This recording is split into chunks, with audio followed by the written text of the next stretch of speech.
God is able. From disability to possibility.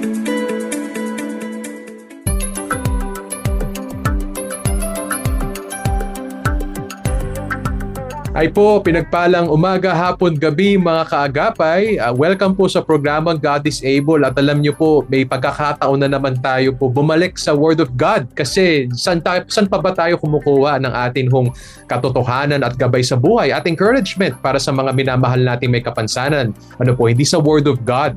So welcome po at bumabati po tayo sa mga nakikinig sa atin sa FEBC Radio TV at nakikinig sa atin, nanonood sa atin sa Facebook Live.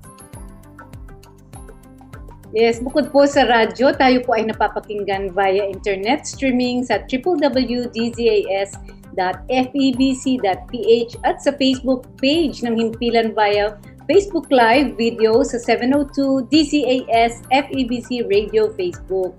We're also heard sa 1062 DXKI South Cotabato. Hello po sa inyo. Layo po ng ating nararating, Miss Malu. Praise God. Hello po. At sa feedback po ninyo, pero pinaka-simple, mag-comment po kayo right now. Live po. We want to see your feedback, your comments sa ating Facebook thread. Ano po, sa comment section, maging sa YouTube. Pero pwede pa rin po kayo magpadala sa amin ng feedback sa smart number natin, 0999-223-5675, sa Globe number 0916-296-6620, at sa ating landline number, that's 8654-3322, local 401. Tayo po ay miyembro ng kapisanan ng mga broadcaster ng Pilipinas. Miss Malu, good afternoon. Good afternoon, good evening, good morning sa ating mga tagapakinig. At ngayon, kakaiba ang ating discussion. No? Normally kasi, Brother Paulo, tayo ay nag-iimbita ng mga speakers na may mga expertise pagdating sa disability. Pero today, ang ating guest speaker, siya ay marami tayo sigurado matututunan. Pero bago dyan, Brother Paulo, ano nga ba ang God is Able? Baka may mga first-timers tayong nakikinig ngayon. Salamat, Miss Malu. At sa mga nakikinig for the first time, ang God is Able, tayo po ay nandito umaagapay sa ating mga kababayan and all over the world na tinatawag nating persons affected by disability. Do you know that kayo po, even in your condition and situation, the heart of God is very near you. Ang pagpuso ho ng Panginoon ay para ho sa inyo. At ang ministry ng Panginoon ay para rin po sa inyo. At paano nyo ho mararamdaman ho yan? May experience yan. Nandito po kami, the body of Christ, na nagsasama-sama para abutin ho kayo at dalhin sa inyo ang pagmamahal ng Panginoon through the gospel of Jesus Christ. At ito'y ginagawa natin through our partners sa pamamagitan ng iba't iba nating programs, gaya po ng Gift of Mobility, kung saan tayo po'y namamahagi ng mga angkop na wheelchairs, crutches, canes at walkers. Sa katunayan, by end of June, may Wheels for the World caravan na naman, mission na naman po tayo, this time in Bulacan and Taguig. And also, ang family camp this July, sabihin ko na po yung mga dates ho natin, 18 to 21 of July. Kaya ho mag-message na kayo sa Facebook page para magpa-register na po because limitado lang ang slots sa ating family camp and other programs po. And basically, what we're simply trying to tell you is that God loves you, Jesus died for you as well, and we're here for you. Amen, amen. At saka, Brother Paulo, meron tayong event din na meron kayong niluluto ngayon na gaganapin sa Green Hills Christian Fellowship Church, no? Isang disability conference, no? Pero abangan niyo po yung ating mga announcements later on, no? O introduce mo na, Brother Paulo, ang ating guest. Oo, bago natin kasama ho sa ating team sa God is Able Radio, siya po lingkod ng Panginoon for so many years. Of course, happily married. Siya po tapat sa kanya hong commitment sa church. At ngayon po, sila mag-asawa, nakikita nila po ang lawak ng pagmamahal ni Lord sa kanila. Dinadala sila sa ministry ng mga may kapansanan. And to help us enlighten the gospel today, let's welcome Pastor Bobby Canta. Good afternoon, good morning, good evening, sir. Hello, good day sa inyong lahat, mga kaagapay. Thank you, Pastor Paulo Malu. And I'm so excited to share to our proud devotion today. And sabi nga ni Miss Malu, yung ating conference, excited ako doon sa June 27, July July, 27. yes. Mm. Right. And also our family camp. And so let me read yung natin, yung Yeah. verse natin for today. And ang ganda lang nito dahil kwento to ng how God is being glorified in the life of this person. And I'm looking at Luke 18, verse 35 to 42.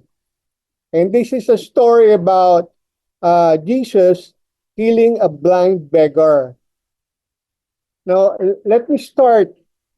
Let me read the verse, starting from verse 35. As he drew near to Jericho, a blind man was sitting by the roadside begging. And hearing a crowd going by, he inquired what this meant. They told him Jesus of Nazareth is passing by. And he cried out, Jesus, Son of David, have mercy on me. And those who were in front rebuked him, telling him to be silent. But he cried out all the more, Son of David, have mercy on me. Verse 40, and Jesus stopped and commanded him to be brought to him. And when he came near, he asked him, what do you want me to do for you? He said, Lord, let me recover my sight. And Jesus said to him, recover your sight. Your faith has made you well. And immediately he recovered his sight and followed him, glorifying God. And all the people, when they saw it, gave praise to God. Glory to God. And ang ganda lang, very rich nung ating kwento ngayon, no? It's because the beauty of that, itong story na to, at the end, it resulted in glorifying God. And the people who witnessed it led to praise God. Di ba ang ganda nun? I was looking as pondering this story for some time, and sabi ko, Lord, how can we glorify you in our life?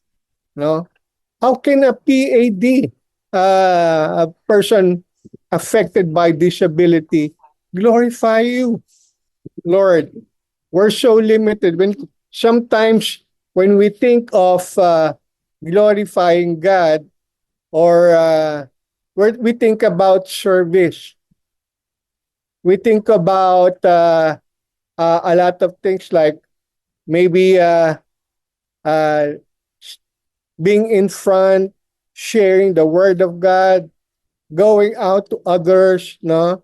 And what if you are limited? Like physically, you have a problem with mobility. How can a physical person affected by disability do these things? And so, ang ganda ng kwento, because through the life of this blind person, this person glorified God.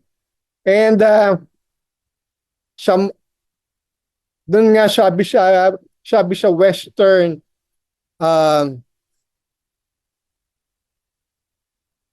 Western Shorter Catechism, I got this from Wikipedia, no? Man's chief end is to glorify God and enjoy Him forever. So tayo daw, no? Parang ang purpose natin sa buhay is to glorify God and enjoy Him forever. Now, from this story, we could learn what are some ways we can give glory to God. And let me read again, no? Guro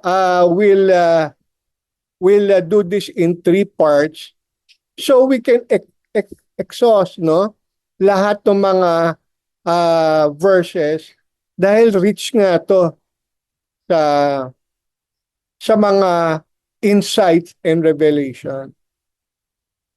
Now, let me read to you 35 to 39 again. As he drew near to Jericho, a blind man was sitting by the roadside begging, and hearing a crowd going by, he inquired what this meant. They told him, Jesus of Nazareth is passing by. And he cried out, Jesus, Son of David, have mercy on me. And those who were in front rebuked him, telling him to be silent. But he cried out all the more, Son of David, have mercy on me. Now, ang question ko lang, no, Pastor Paulo and Maru, where did he get that addressing Jesus, Son of David? No? And sabi ko, ito ay isang Jew din to eh. No? Dahil alam niya yung Bible niya during that time, wala pang New Testament, Old Testament pa lang. And he knew how to address Jesus, Son of David, the King of King David. And that is what? 400 years before Jesus was born, when David was reigning. And so he knows the Old Testament. He knows his Torah. Yun nga ang tawag sa Old Testament ng mga Jew. Son of David, have mercy on me. He knows where he can get mercy from. And yun lang ang insight ko ron, no?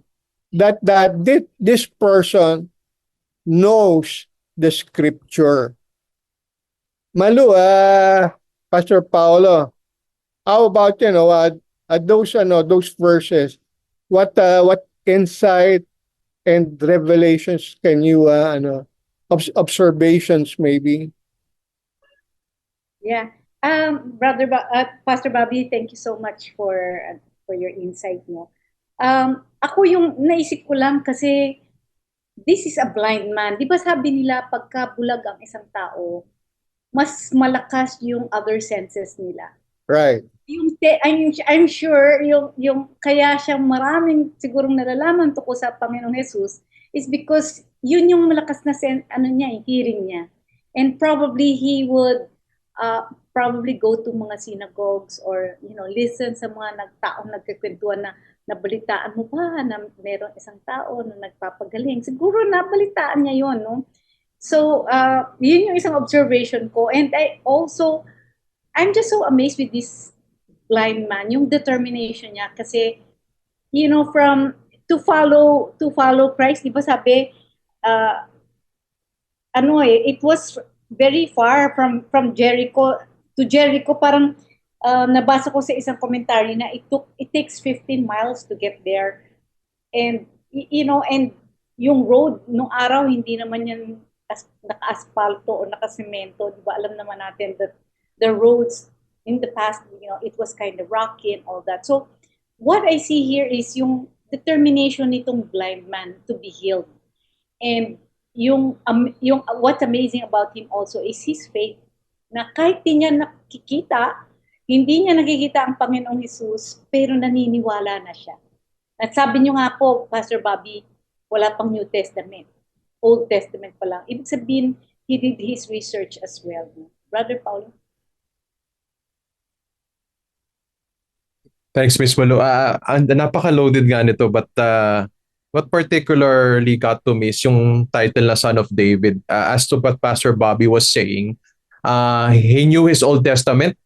He knew particular titles as to the coming, shall we say, Messiah or Christ. We can only speculate how much of Christ he saw in Jesus, but he called him Son of David, the promised Son of David. And ang ganda lang dito because Jesus is presented as someone even greater than David or the kings. Right. He could do something that David and the other kings from the line of David could not do. And that is to give mercy, the mercy of God. And one way in which God shows mercy is healing, pagpapagaling. Tanging pong son of David lang pero sa maraming naging anak ni David, this son of David, this sent by God, the Messiah, is the only one who can direct to us the grace and mercy of God, and including, wag natin aalisin palagi sa mercy ni God yung healing o pagpapagaling. Kasi kahit sa kings, yung mga kings, hindi naman nila kaya magpagaling They needed healing, di ba? Mayroon pa nga sa kanila came to a near death experience, needed healing from God. But this one, this king, this descendant of David can actually heal.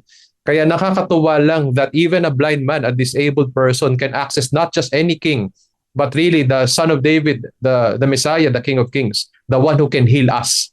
And it's an invitation to all of us to call on to the name of the Son of David, not just to any other king, but to call on Jesus Christ who can give us the mercy of God. What an encouragement lang sa panahon natin ngayon. May matatawagan pa pala tayo, may malalapitan pa tayo. Yeah, in addition lang, Brother Paulo, sa sinabi mo, parang, humanly, kung tayo po ay hihingi ng tulong sa isang nakakataas, isang presidente o isang hari, hindi siya basta-basta You're not allowed, There are some protocols you have to follow. Pero kay Jesus, sa Panginoong Jesus, we have access to Him. And all He did was to cry out, diba? At narinig siya ng Panginoong Jesus. And same with us, pag tayo ay nagdadasal, we cry out to Him and He hears us. It's really it's the hope that we have, Brother Bobby, Pastor Bobby. Yes, I agree, regarding sa mga ating mga kaibigan na mga person with affected with disability, and sasabihin nila, well, I know Jesus. We grew up in a nation wherein they know Jesus already, no? And well, some they know Jesus from birth, or maybe they have problems, understanding these things. Alam mo, gaya na sabi ko, wala pang mga Old Testament nun. And the form of communication is either yung word of mouth pinapasa. Hindi ba sabi nga sa Bible that faith comes from hearing the word of God. And so we can also our kakbayan, mga PWD, PAD, they can also know God through preaching the word to them. And actually, they can respond. They have soul. They are probably mentally or physically, they are limited. But then again, we can speak to their soul. Actually, they can react with our love for them when we serve them. But when we serve them, let's preach the gospel to them. They can respond in a way that will really glorify God. Minsan hindi natin maintindihan, but they can. So how can us glorify God? How can a person affected with disability glorify God? Is to know Him. We can all know Him through the preaching of the word, through reading,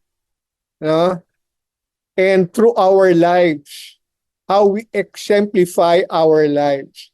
We could be a reading, we could be a living Bible to them. And in that way, they will know Jesus.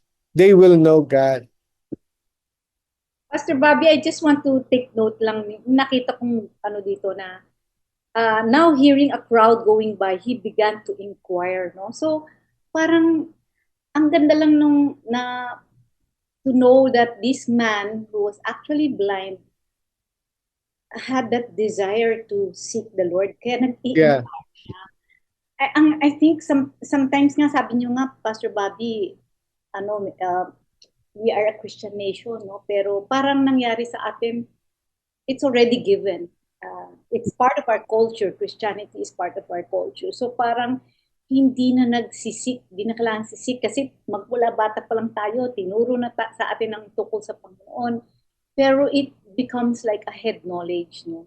Pero I like this man, this blind man, he was inquiring. Hindi enough sa kanya na nababalitaan lang niya si Jesus. Gusto niyang ma-experience. right.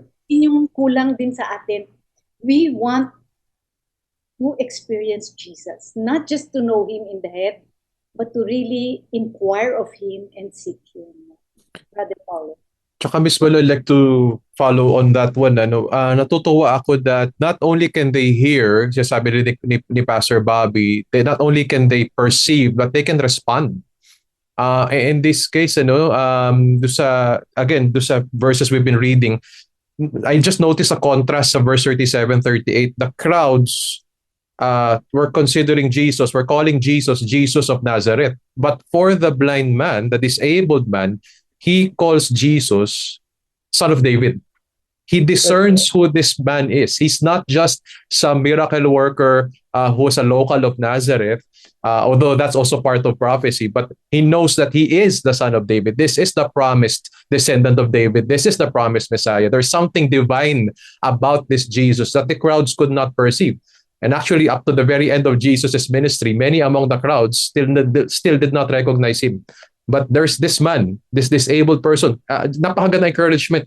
Kung may anak kayo may kapansanan, especially kung may intellectual limitation siya, who are we to say na hindi niya kaya maunawaan, makilala kung sino ang Panginoon sa buhay niya. And to react to what Miss Malu said, tayo pa na lumaki sa isang bansang nagsasabing Christian, we are invited by this to really know who Jesus is. More than the Jesus of our religion, the Jesus of the gospel, the Jesus of God's word. Right.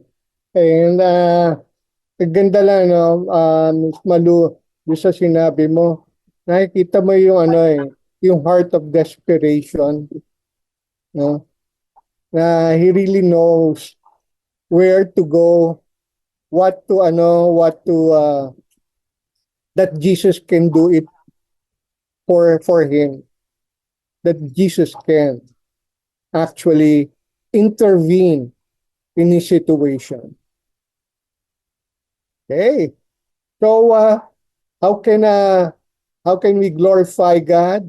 How can a person affected by disability glorify God? Well, know him.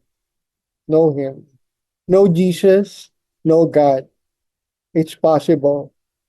But let's go to back to our story, you know. And I will start again from verse 40. And Jesus stopped and commanded him to be brought to him. And when he came near, he asked him, "What do you want me to do for you?" He said, "Lord, let me recover my sight." Miss Malo, you want to react on this verse first? Yeah, here parang you feel as you read these words, no, parang ramdam na ramdam mo yung desperation niya. Yeah. And sometimes that's what God wants from us as well, that when we cry out to Him, gusto rin niya yung that we cry out in desperation. Hindi yung parang minsan kasi when we ask something from the Lord, it's like, para ka lang nanghihingi ng regalo sa Santa Claus, parang gano'n. And you treat him like a genie who na you expect him to answer your prayers, no? Pero dito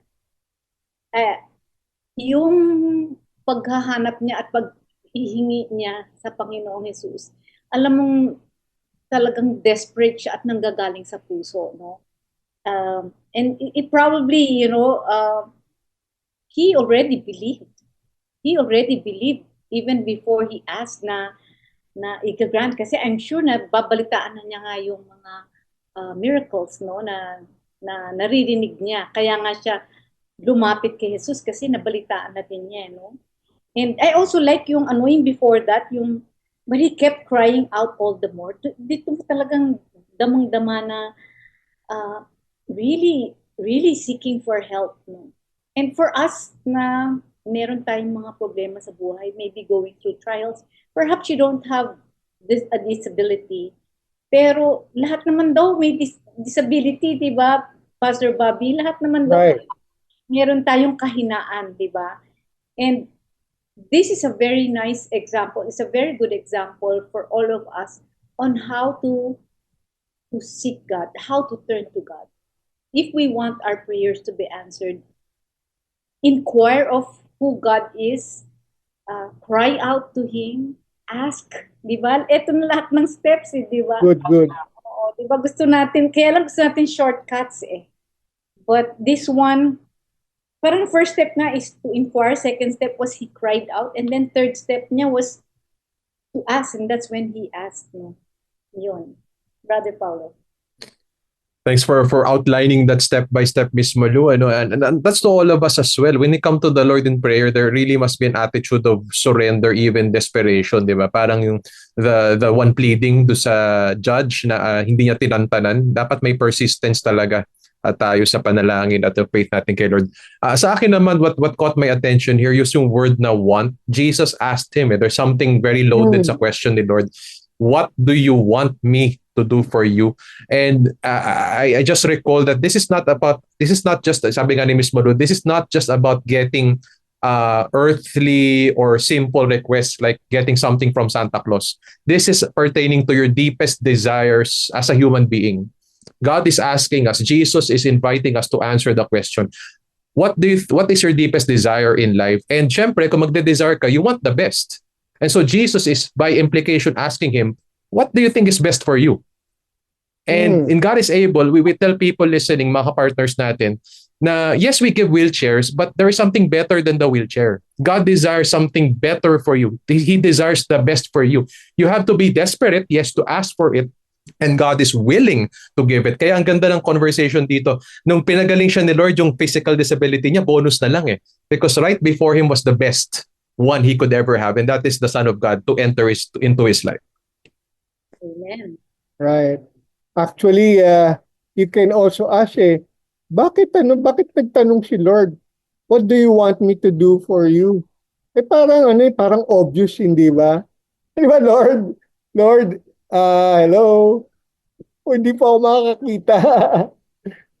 But then again, gaya nga sabi ni Miss Malu, we need to ask. Learn to ask God. And asking is prayer. In that way, through prayer, we'll be able to build a relationship with God and Jesus. Iba ang prayer kasi, two-way . Yung hindi ka lang nagsasalita, hindi lang, gaya nabanggit ni Malu, no? Na hindi lang parang genie si Lord. Na yes, He is concerned with every day, what's happening every day of our lives. But then again, we also listen to Him. So hindi lang tayo nagsasalita in prayer, but to learn to listen to Him. Mga may tinatanong niya, what do you want me to do for you? Maybe He's asking a lot of questions to us that we are missing to answer. Let's listen and pray, In that way, we also glorify God by our prayer. So we are saying, through this story, that we can glorify God. Number one is to know Him. And number two is to pray, talk to Him, communicate, build relationship. we build relationship by knowing the person we are communicating with. It's not that God doesn't know you. God knows you very well. He loves us very much. And everything that in all areas of our life, He wants to be involved. No? Kaya prayer.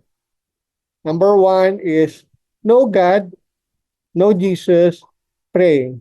Pray to Him and build relationship with Him. Okay, so let's go to the last part of this verse.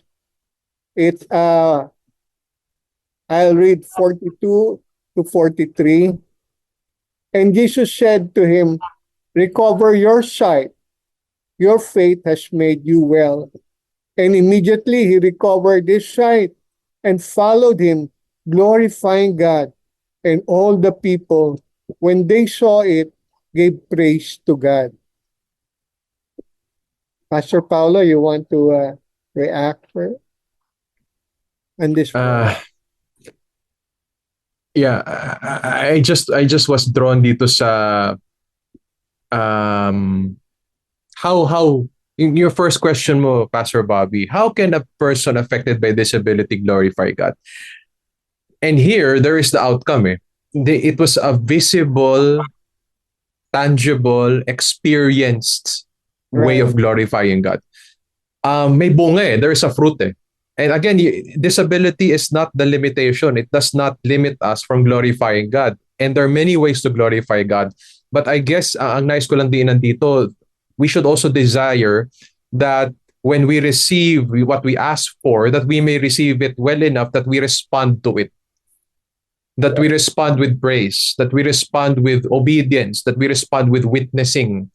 To the point that others, nakalagay dito, no, people saw it and they too will give glory to God. It has to be, this is testimony that even a person affected by disability, actually, as we go around, nakikita natin, ang grabe po ang impact ng mga patotoo ng mga persons affected by disability. Very true here, very true today.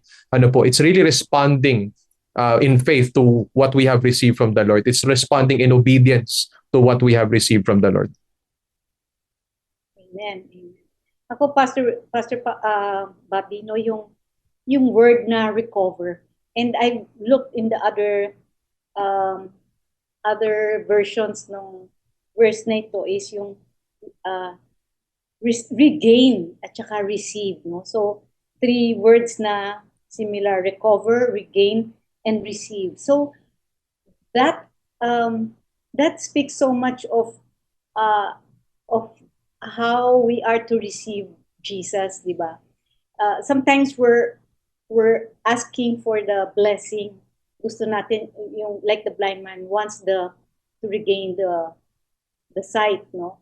But in fact, yung faith niya sa Panginoon was already, yun yung actually na na regain niya yung pananampalataya niya sa Panginoong Jesus. Kaya lang, like everyone else, we are looking at the blessing when in fact we already have the blesser. He already had the blesser, no? So, and then I like the word to receive, no? When God gives us a gift, no? Sa kanya gift of healing. But the greatest gift that God has ever given to us is His Son, Jesus Christ, di ba? Pero yun nga yung ating, ang role ng Panginoong Ama was, minahal niya tayo, binigay niyang anak niyang Panginoong Jesus, para maging kabera ng ating kasalanan. Ang role ni Jesus was siya yung namatay para sa atin. Ano ang role natin? Ang role naman natin is tanggapin. So just like this blind man who received the blessing of being able to see, tayo, in application sa atin, we are also to receive Christ para ma-regain natin yung ating yung spiritual sight. Kasi di ba lahat tayo spiritually blind Pero pagka nakilala natin ang Panginoon, namumulat ang mata natin sa mga bagay na hindi natin naintindihan dati. When we receive Christ, suddenly everything becomes so clear. We see things from God's perspective.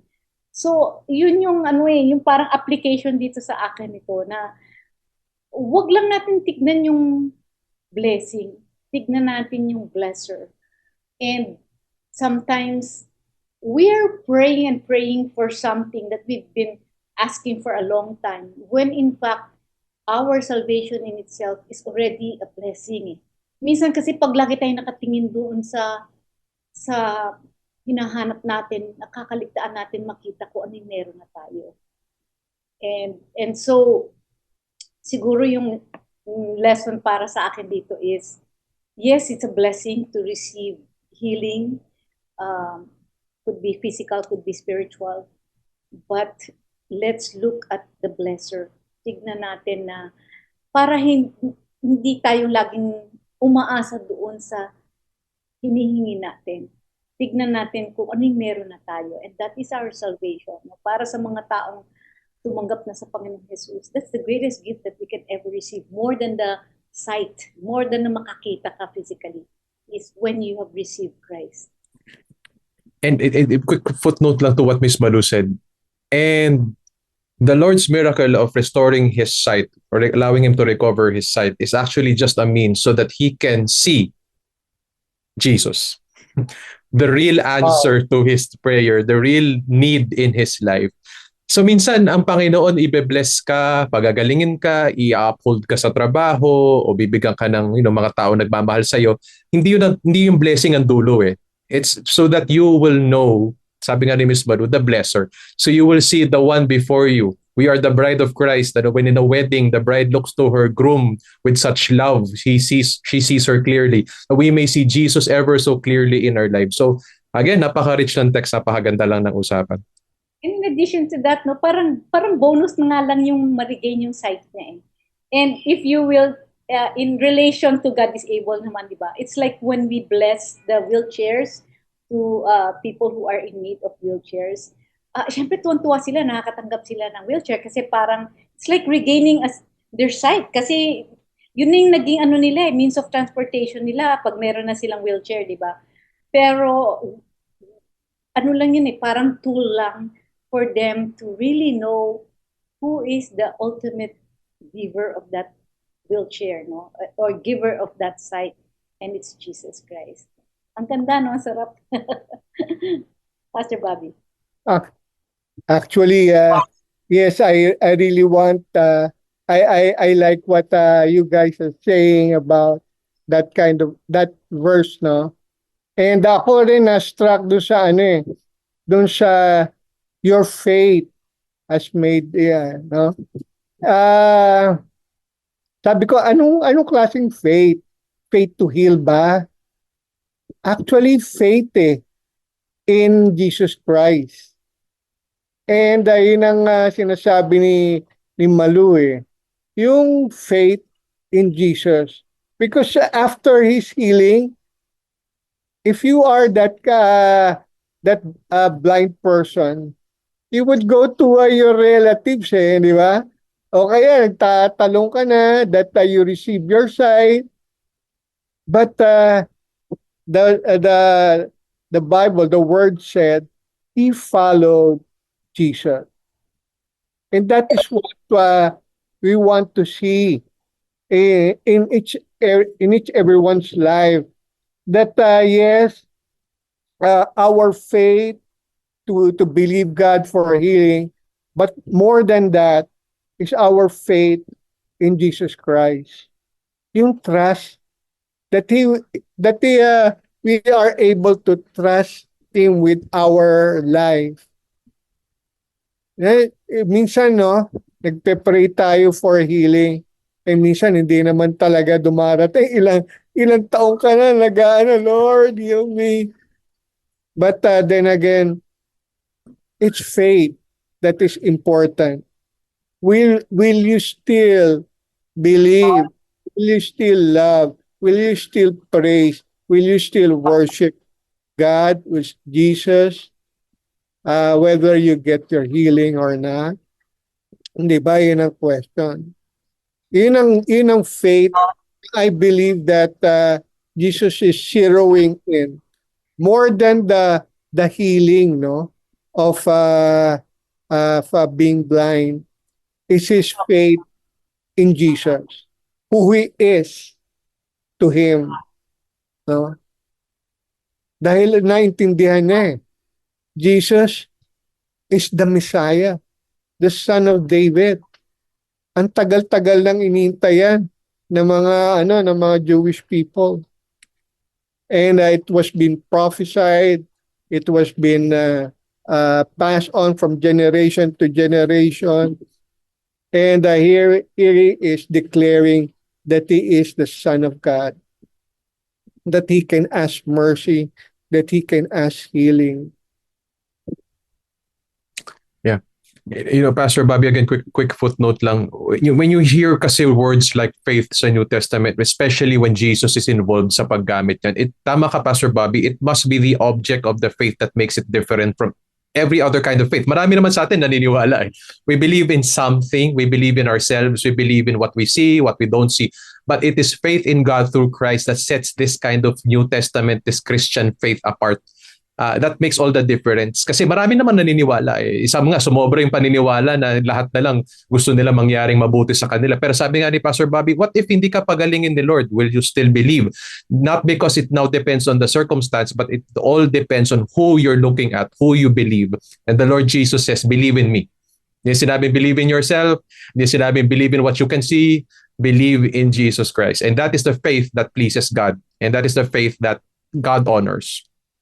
Amen. At saka, Brother Paulo, Pastor Bobby, naisip ko lang, no?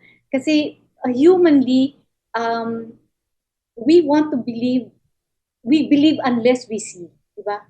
Para maniwala ako, kailangan makita ko yan, mahawakan ko yan, maamoy ko yan, diba? Mahawakan ko yan. But, I can just imagine how blind people, it's a blessing because they cannot see. And yet they believe, di ba? So, ang pakaganda ng heart nitong blind man na to na hindi niya kailangan makita. Unlike us, di ba, humanly, kailangan makita ko yan para maniwala ako sa kanya at sumunod ako sa kanya. But he did not see Jesus, but he believed in Jesus. So, takeaways ko dito,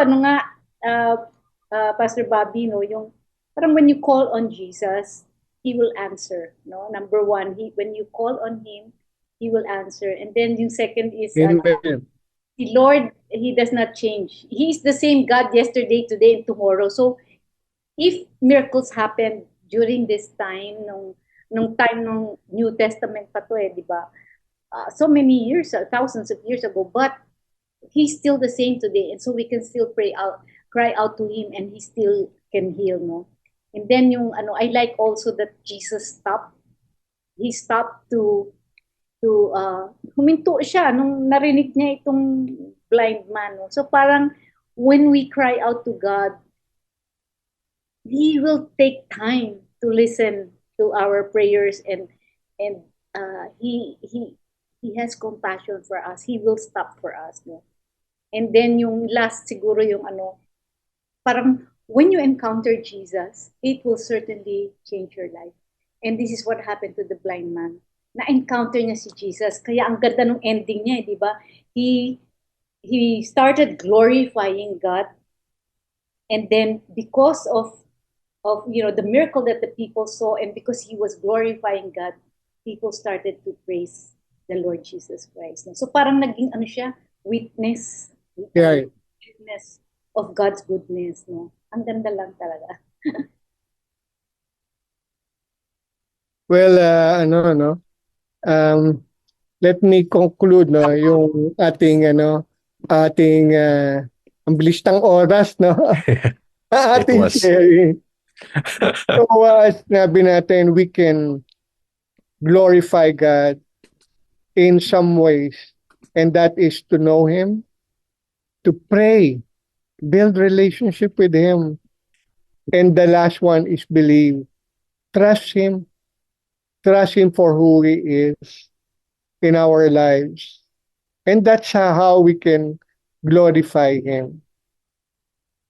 Jesus is glorified in our lives when we get to know Him, build our relationship with Him through prayer and trust.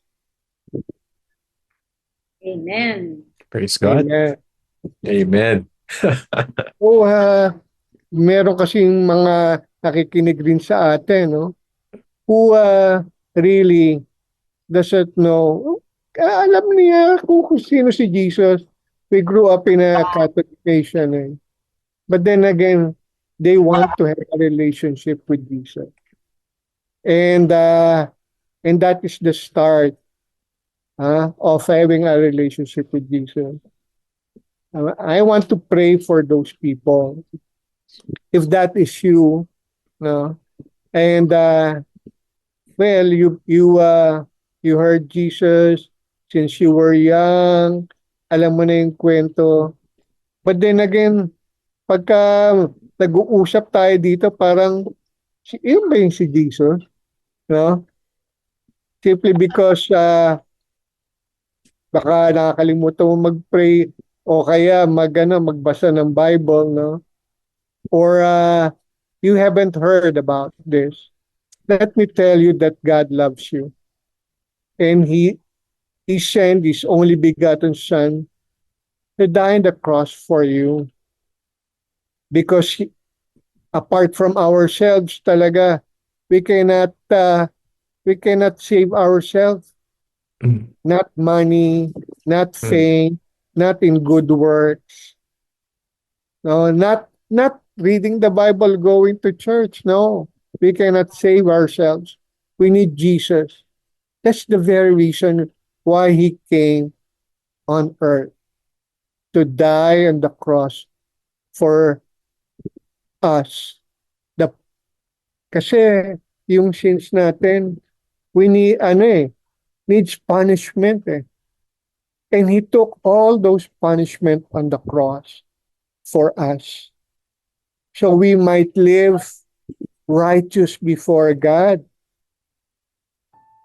and live life to the fullness.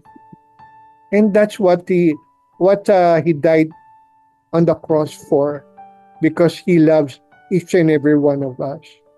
I know whether you have disability or not, you can respond to this love. And now would be a great time to respond. And let me lead you in prayer. In your own way, Lord Jesus, thank you for loving me. I confess all of my sins for you. For I know, Lord, that you have forgiven me long time ago. My past, present, and future sins, Lord God. And I claim your forgiveness. This time, God, I want to live this life for you. Be the Lord, be the Savior of my life. Lord, I ask for your Holy Spirit to help me live this life to the fullness. And Lord, thank you again. We bless you. We love you. In Jesus' name we pray. Amen. Amen. Wow, it's a really wonderful time to have devotion with you guys. Oo. Talagang we went to church. Praise God. God's word is alive. Thank you.